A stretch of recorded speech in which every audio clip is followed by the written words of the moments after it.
Bonjour, voici l'horoscope des Béliers pour le mois de septembre 2024. Cet horoscope reste généraliste, seule une analyse de tout votre thème natal vous aidera à connaître toutes vos prévisions. Je propose des consultations, n'hésitez pas à faire un tour sur mon site astrologie-expliqué.com. Si vous souhaitez développer vos compétences dans l'interprétation astrologique, découvrez ma nouvelle formation des aspects au soleil dans le thème natal avec toutes les planètes en fonction des 12 signes pour gagner en nuances et en précision. Et pour les débutants, vous pourrez retrouver la formation sur les bases de l'interprétation du thème astral.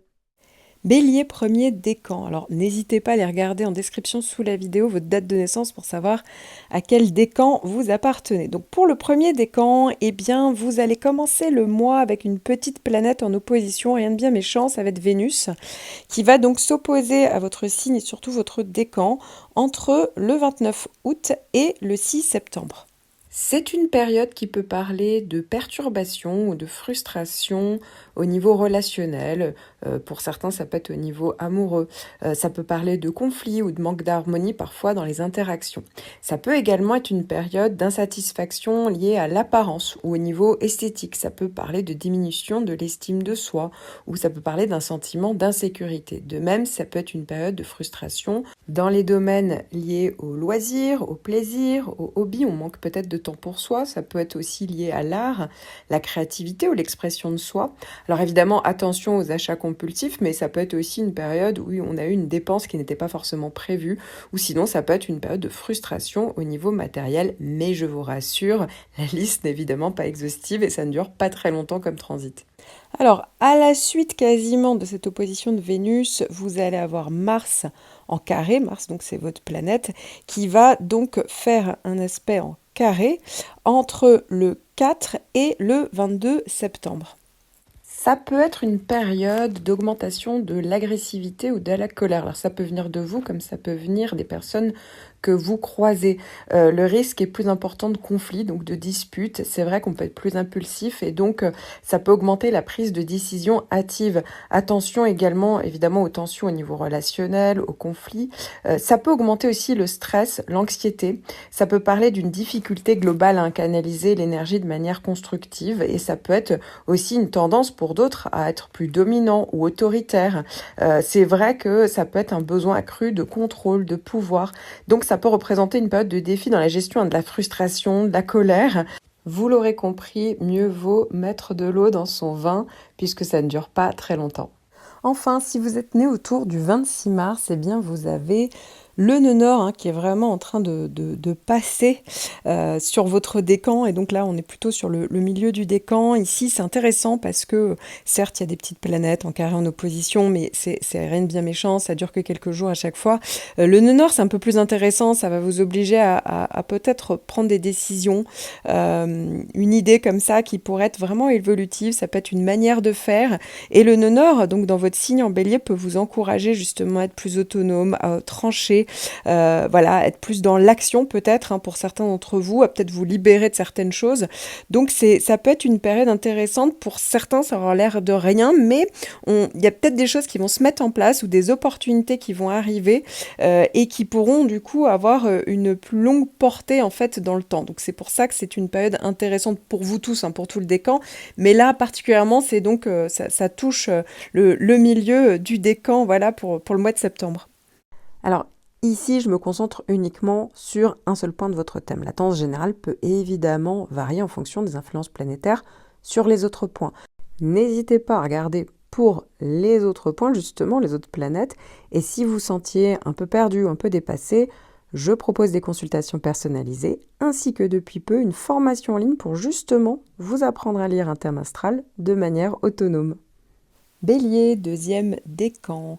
Alors, vous avez toujours Jupiter en bon aspect, donc ça parle de protection, de facilité, d'opportunité, donc pas mal de possibilités. Évidemment, il faut regarder le reste de votre thème pour voir si Jupiter peut tout transformer, faut pas exagérer, mais clairement, c'est un bon coup de pouce pour vous, et en plus, qui va être quand même durable, puisque même si là, Jupiter, termine de traverser tout votre décan, donc en sextile, jusqu'au 11 septembre, non seulement il va revenir, mais en plus, la particularité de Jupiter, je vous le répète chaque mois, c'est que souvent, Jupiter fait effet en général après son passage.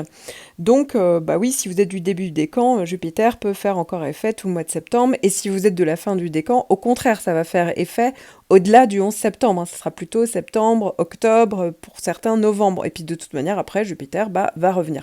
Donc ça, c'est plutôt une chose intéressante pour vous.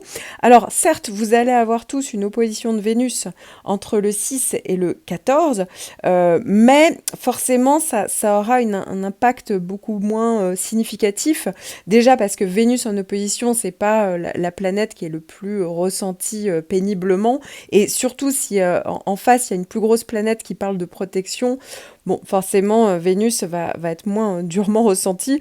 Donc pour certains, ça peut être un achat, quelque chose à régler au niveau financier. Pour d'autres, ça peut être une petite frustration passagère au niveau affectif, au niveau des loisirs, des plaisirs. Mais encore une fois, c'est vraiment, ça sera pas forcément fortement ressenti, voire quasiment pas, en fait, à mon avis, pour la plupart d'entre vous. Encore une fois, faut regarder l'ensemble du thème.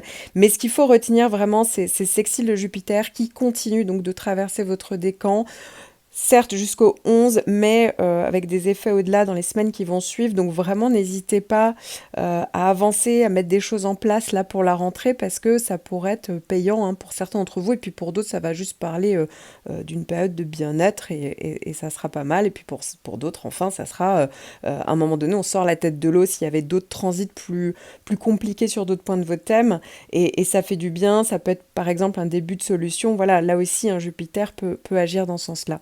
Alors, ici, je me concentre uniquement sur un seul point de votre thème. La tendance générale peut évidemment varier en fonction des influences planétaires sur les autres points. N'hésitez pas à regarder pour les autres points, justement, les autres planètes. Et si vous sentiez un peu perdu, un peu dépassé, je propose des consultations personnalisées, ainsi que depuis peu une formation en ligne pour justement vous apprendre à lire un thème astral de manière autonome. Bélier, 3e décan. Alors, vous allez tout savoir. Entre le 28 août et le 9 septembre, le 3e passage de Mercure. Mercure a rétrogradé, donc au mois d'août. Et donc ici, ça va être le 3e passage, mais ici en phase directe. Et en plus en trigone. Donc c'est vraiment positif, je pense, puisque ça peut tout simplement parler d'une période où il y a peut-être eu une réflexion, et puis ça vous a peut-être permis d'assainir des choses. Ça peut être des démarches administratives, de tout ce qui est en lien avec la communication, des négociations, des déplacements. Voilà, ici c'est plus fluide. Peut-être que pendant la rétrogradation, il y avait eu une période de délai où il y a pu avoir la possibilité de revoir certaines choses, quelque chose du passé qui revient à la surface, quelque chose qui peut être réglé. En tout cas, ici, c'est vraiment intéressant parce que globalement, c'est plutôt fluide, donc ça permet d'avancer plus sereinement. Et puis même au niveau mental, ça fuse, ça va plus vite. Ça peut aussi aider à faire émerger certaines idées, et puis les choses peuvent être justement, vous voyez, ça peut se réaliser peut-être, ça peut être plus concret, pourquoi pas au moment où le mois de septembre arrive. En tout cas, il y a quelque chose qui est plus fluide et qui se met en place, donc c'est assez intéressant pour vous. Et puis, vous allez tous avoir également Vénus en opposition entre le 15 et le 26 septembre. C'est une période qui peut parler de perturbation ou de frustration au niveau relationnel. Pour certains, ça peut être au niveau amoureux. Ça peut parler de conflits ou de manque d'harmonie parfois dans les interactions. Ça peut également être une période d'insatisfaction liée à l'apparence ou au niveau esthétique. Ça peut parler de diminution de l'estime de soi, ou ça peut parler d'un sentiment d'insécurité. De même, ça peut être une période de frustration dans les domaines liés aux loisirs, au plaisir, aux hobbies. On manque peut-être de temps pour soi. Ça peut être aussi lié à l'art, la créativité ou l'expression de soi. Alors évidemment, attention aux achats compulsifs, mais ça peut être aussi une période où on a eu une dépense qui n'était pas forcément prévue, ou sinon ça peut être une période de frustration au niveau matériel. Mais je vous rassure, la liste n'est évidemment pas exhaustive et ça ne dure pas très longtemps comme transit. Alors, maintenant, je vais passer au plan transit plus important et ça va vraiment dépendre de votre date de naissance. Pour les natifs du début du décan, donc si vous êtes né entre le 10 et le 12 avril, eh bien, ça y est, à partir du 11 septembre, ça va être encore le cas jusqu'au 5 novembre, et puis après, vous allez tous en profiter à partir du printemps 2025. C'est Jupiter en bon aspect qui arrive, un sextile de Jupiter. Donc, pour vous, ça peut être juste le début, hein, évidemment, en septembre. Après, ça va être étalé pendant tout l'automne. Mais clairement, eh bien, commencez à réfléchir à ce que vous voudriez mettre en place parce que c'est certain qu'il y aura plus de facilité. En général, ça peut parler tout simplement de bien-être, de possibilités. Les choses sont plus fluides. Ça peut vraiment aider, hein, voilà, donc ça peut être pour certains au niveau personnel, familial, professionnel, ça peut aider pour un projet. Il faut évidemment regarder le reste de votre thème, mais c'est certain que ça donne un petit coup de pouce parce que vous allez avoir en plus deux transits un peu coup sur coup entre le 11 septembre et le 5 novembre, donc vraiment sur le début de votre thème, ce qui est quand même vraiment intéressant. Bon, je parle plus longuement des effets de Jupiter dans votre horoscope annuel, mais voilà, ça y est, ça arrive enfin. Donc, au moment où vous écoutez cet horoscope, eh bien, commencez à réfléchir à ce que vous voudriez mettre en place. En tout cas, ça peut parler de déblocage ou de solutions pour d'autres, hein. Bien entendu, le reste du thème peut contenir des blocages, des transits plus négatifs. Évidemment que l'insextile de Jupiter sur le Soleil, puisque vous regardez tous sur le signe que vous connaissez tous, hein, c'est le Soleil, donc vous êtes Bélier, eh bien forcément, ça va clairement aider et aider aussi votre nature bélier. Donc tout le côté autonome, la capacité de prendre les choses en main, le leadership pour certains, pour d'autres l'enthousiasme naturel, aller dans l'action. Ça peut être, voilà, ça peut tout à fait vous aider en tout cas à retrouver une confiance en vous pour avancer.